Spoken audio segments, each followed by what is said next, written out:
So, good afternoon, class. Good afternoon, ma'am. So, before anything else, let us first bow our heads and let us please stand up, everyone. Please lead the prayer, Hannah Lee. Let us pray.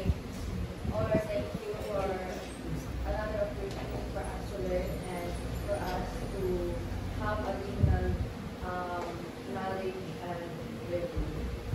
Thank you for always guiding us. In Jesus' name we pray. How are you today, class? Thank you. So that's good to hear. Before we proceed with our discussion, let us check first your attendance. So, if they are, please check your seatmate if they're beside you. And if they're not around, please clap your hands and say, "Cat cat." And if they are beside you, raise your hand and say hooray. Hooray! So that's great. I guess you're all ready for our lesson for today. So, our topic is all about development and use of non-digital or conventional materials. So, I'll present our objectives. Can you please read the objectives? Yes, Shane? Describe the procedures for developing conventional instructional materials. Develop conventional instructional materials based on a given topic and strategy. Demonstrate an appreciation for the value and relevance of conventional instructional materials in teaching. Okay, thank you. So now, before we start our lesson, let us first review our past lesson. Can you still remember what was our lesson all about? Yes, Rochelle, what was our lesson all about? Our past discussion for our lesson is all about the safety issues on the use of ICT, including basic rules. Very good. So last time we talked about the guidelines and practices to help ensure the safe, responsible, and effective use of digital technologies. So class, are you ready now to embark on our next discussion? Yes, Mom. If you are ready, let me hear you scream, "We are ready." We are ready. So class, before we proceed to our discussion, let us first have our icebreaker.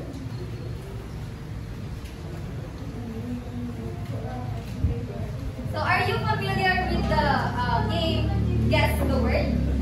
Yes. Okay, so here's the mechanics of the game, and please read everyone. The class will be divided into two teams. Each team will have 10 representatives selected by drawing names from a wheel of phrases, who will take turns guessing the scrambled words.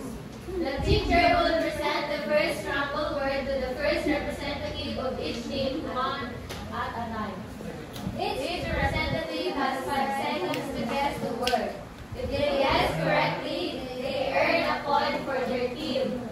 After each round, the next representative from each team will take their turn. The team with the most points at the end of the game wins. So are you ready, everyone? Yes, ma'am! So for the first player, Eliakim. Second,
May I call everyone?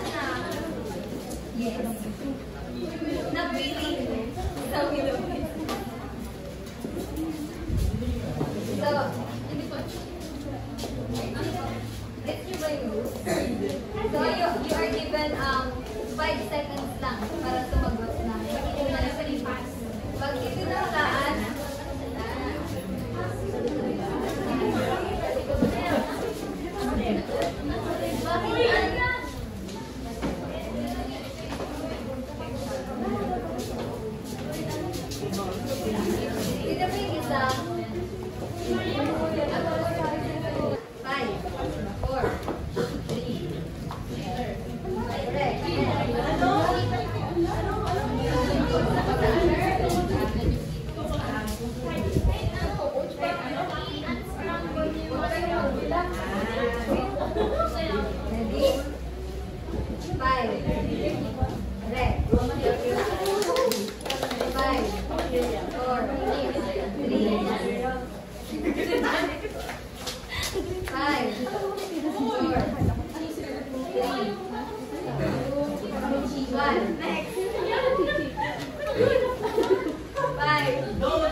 okay, class? Hang on a moment. We have a notification. It's for the online shopping platform, Shopee.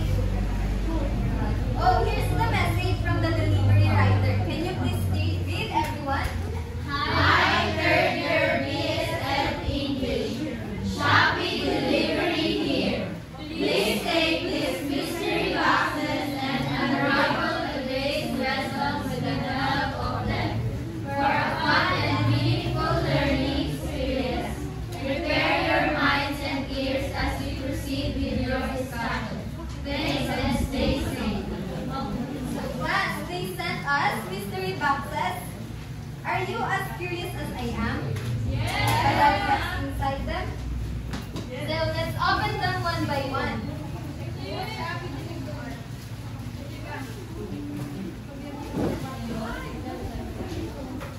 The first box is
And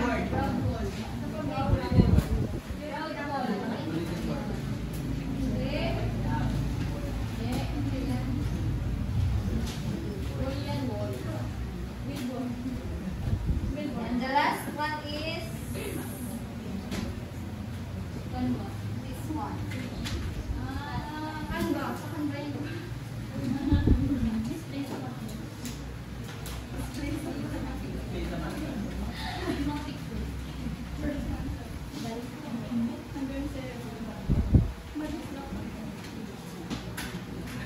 So, okay, class, we have few images here. What do you think these are?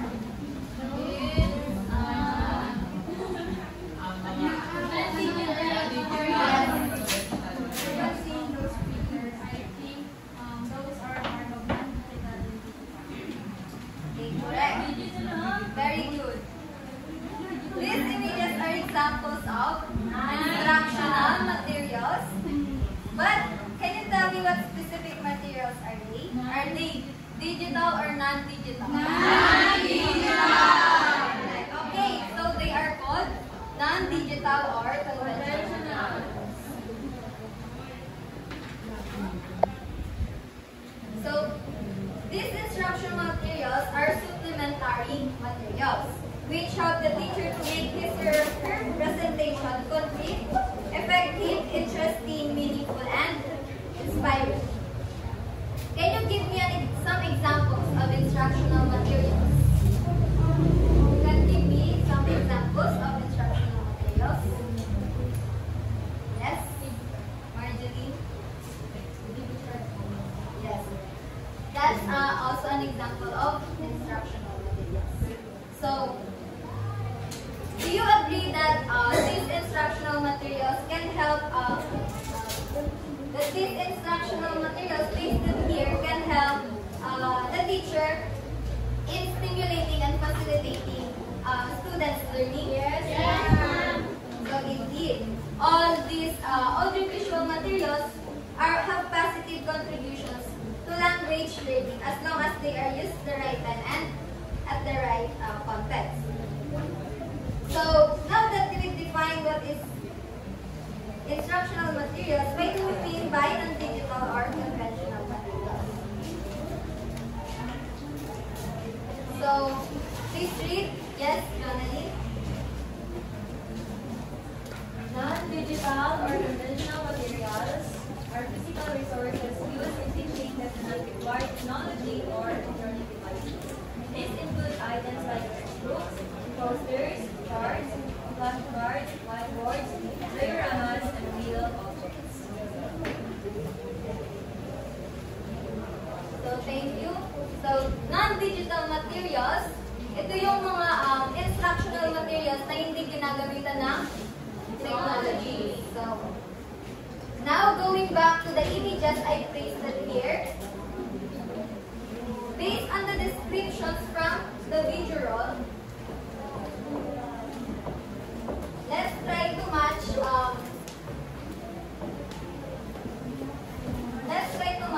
every images on the descriptions provided.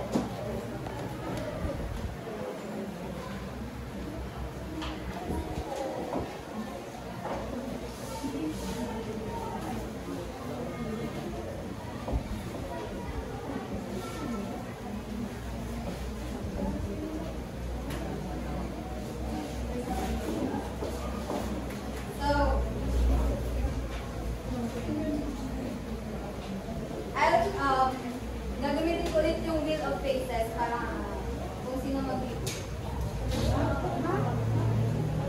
Luis, what do you think is the first description sa mga pictures na nasa? First description.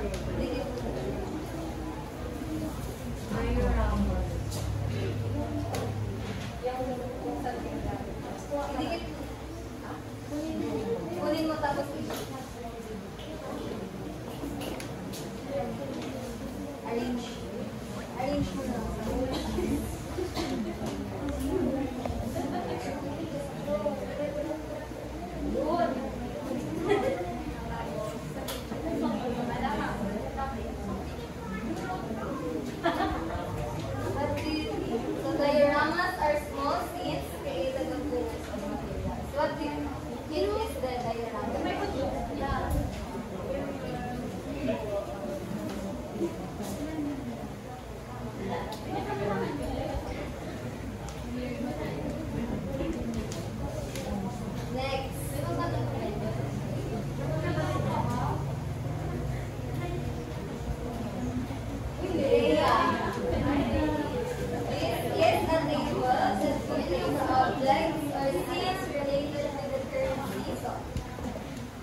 Grabe na yan.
diorama, you will first choose a concept or theme. So, mamimili ka muna kung anong concept or theme ba yung gagawin mo. It's either sa forest, sa ocean, or such.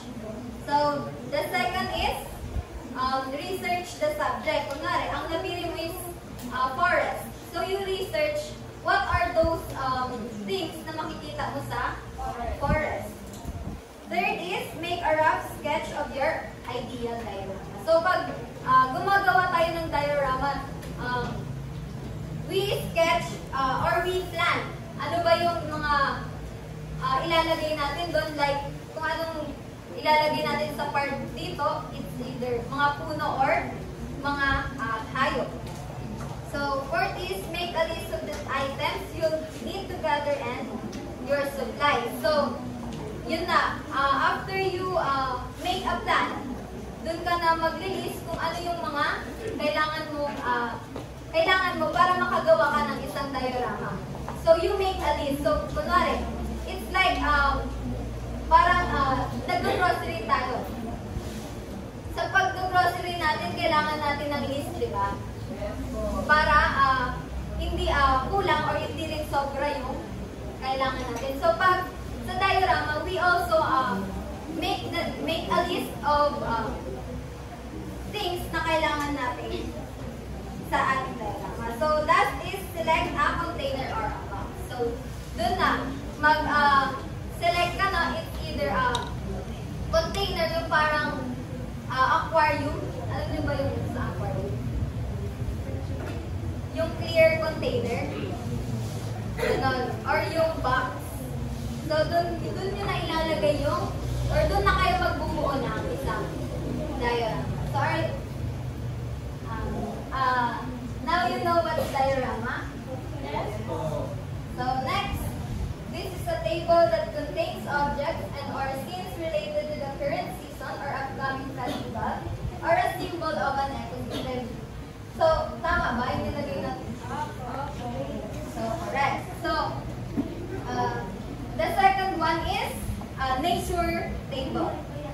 This is a table that contains objects. So, yung mga, itong nature table, ito yung, ang nilalaman nito is collection of things or objects na nanggagaling sa labas. Like stones, mga different leaves, mga ganun, mga plants na makikita natin sa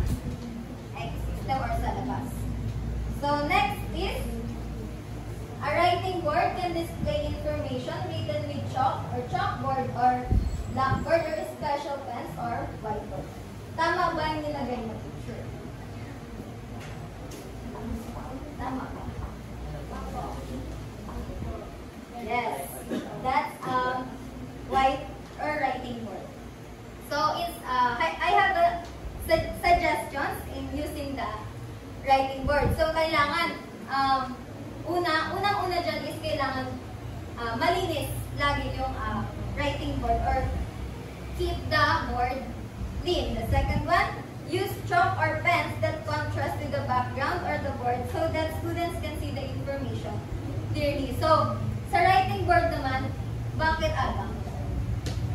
Diba white? White. Diba white ang writing board? So, bakit gagamit ka ba ng the same color as your board? Makikita ba yun ng students? No, ma'am. So, kailangan, pag gagamit kayo ng writing board, it Black. contrast with the background. Third is make the text and drawing large enough to be seen. So, kailangan yung mga font or yung pagsusulat mo is makita, hindi lang dito sa harap, kundi pati sa likod. So, fourth, prepare complex drawings in advance. If very complex and overhead transparency of 35 mm that may be preferable. Ganun nga din sa font. Kailangan makikita din ng nasa likuran. Number 5 is underline headings and important or unfamiliar words for emphasis. Kunwari, meron kang nilagay na unfamiliar word and you give the description. Kailangan naka-underline yung unfamiliar word na nilagay mo doon. So, do not talk while facing the board. Hindi mo kailangan magsalita habang nakatingin ka sa or nakaharap ka sa board. Do not block the students' views of the board. So, wag haharangan. So, you stand beside the board. Kailangan, habang nagsusulat ka is, nakikita din nila yung sinusulat. So, allow sufficient time for students to copy the information. So, kapag may sinulat ka sa board, hindi mo man kailangan na burahin ka agad. Kailangan, i-allow mo yung mga students mo na i-copy mo na yung information na nilagay mo sa board. So, again, what are these different non-digital materials? Dioramas. Writing board. So, may I call on Flores? So, what is the next description? Sabi dito,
Aida.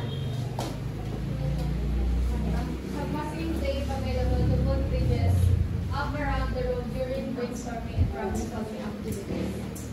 So, since ang picture is flip siya na gano'n, di ba? Na parang, ito yung picture. For example, may problem solving. Tapos, andito yung info about sa problem solving. And nandito yung questions na sasagutin. So, ang tip doon is, lagyan daw ng masking tape yung dito sa likod para hindi siya mag-flip over pabalik. Para hindi siya bumalik pabalik. Gets? Yes. The next one is number 9. Please read Rochelle. To hide the portion of the page, hold up the lower portion of the page and face it. When we're ready to reveal the information, remove the tape and let the page run. So, ganyan ang sabi ko kanina, if para maiwasan yung pag-flip pabalik ng paper, kailangan nyo siyang lagyan ng masking tape sa likod. And then lastly, face the student, not the picture when no. So, imagine yung teacher nyo is nagtuturo siya ng ganito. Sasalita siya nakaharap lang sa board. Naiintindihan nyo ba? Hindi. Di ba? Oo. Tapos yung mga estudyante lang hindi na makikinig. Kasi, first of all, hindi nila makikita kung ano yung nasa board. And, hindi nila maintindihan kung ano ba yung gustong i-convey or i-discuss ng teacher nila. So, are we clear on these following suggestions on using the picture? Yes, ma'am. Ay, tandaan niyo po yung mga examples na. So, here are the examples images po. Yung sa baba. So, familiar naman na kayo dito, di ba? Naalala niyo nung nag-NSTP tayo? Nung nagturo tayo sa mga kinder. Naalala niyo yung mga binigay nila sa atin na instructional materials? Ganyan, no? So, that's an example of a chart.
consists of two parallel horizontal poles tied loosely together with rope.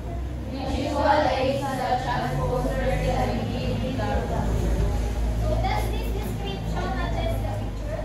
Yes. Yes. So kaya siya tinawag na rope and pole kasi ano? Kasi ginagamitan siya ng rope para masabit. Oo, masabit or mailagay yung mga visual aids. So these are the guidelines when designing conventional instructional. So everyone, please read.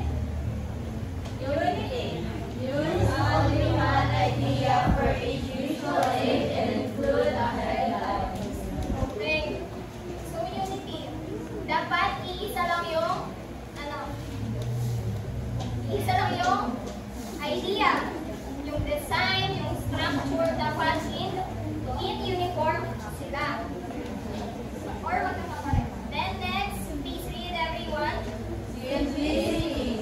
Make ideas and relationships simple and easy to recall. Avoid cluttering a visual with too many words, numbers, and graphics.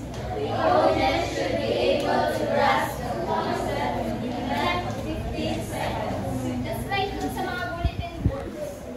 Ano napapansin nyo? Dapat organize siya.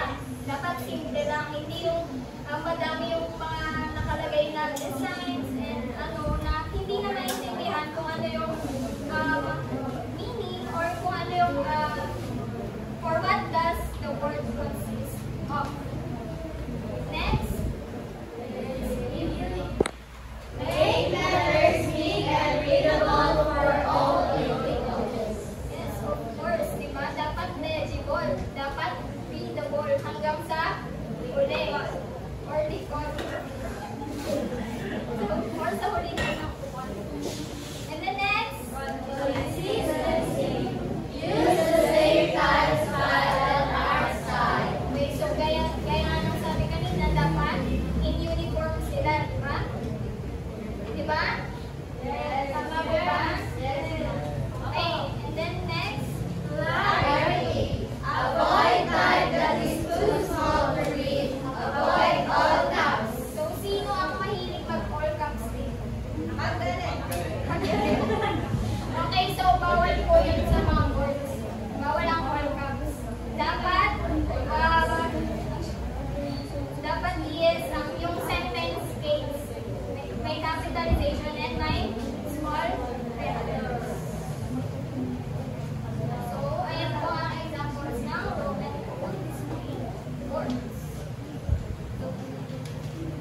Hindi. Kung title naman, pwede siya i-caps lock. Pero yung mga information, hindi siya pwede caps lock. Kasi, syempre, hindi na masyadong maintindihan, hindi na clear, di ba?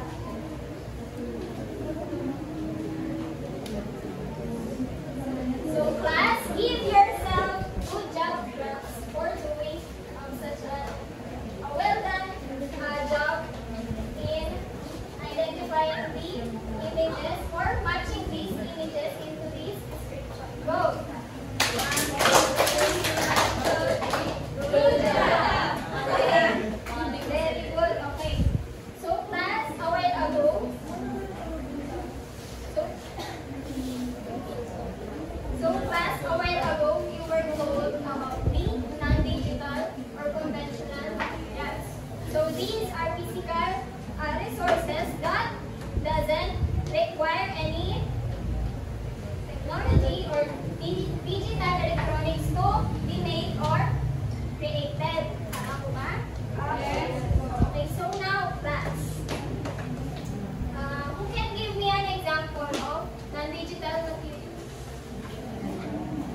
Kung ilang letters yung sagot, ganun nyo din kung ilan kayo mag-group. For example, 7 letters ang sagot. Dapat you group yourselves into 7. And then for example, diagram na yung sagot. Tapos, i-spell nyo siya isa-isa. Kumari, silang tatlo. Ikaw, D, I, O. You get? Okay, ready na po ba ang lahat?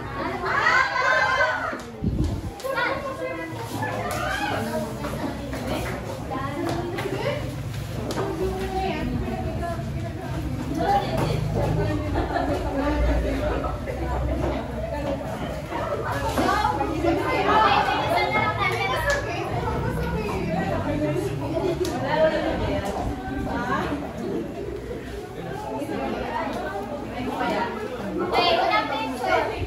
Group yourselves into 18. The boat is sinking. Group yourselves into 18. This is the one.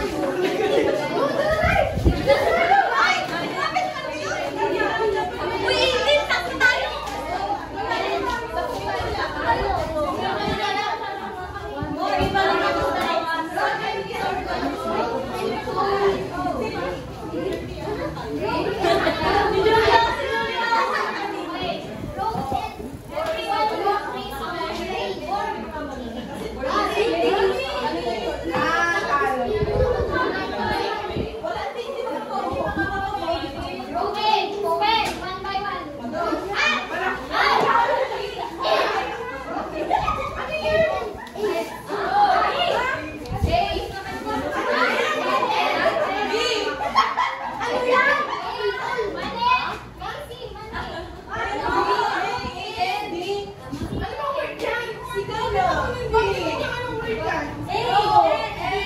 Wala.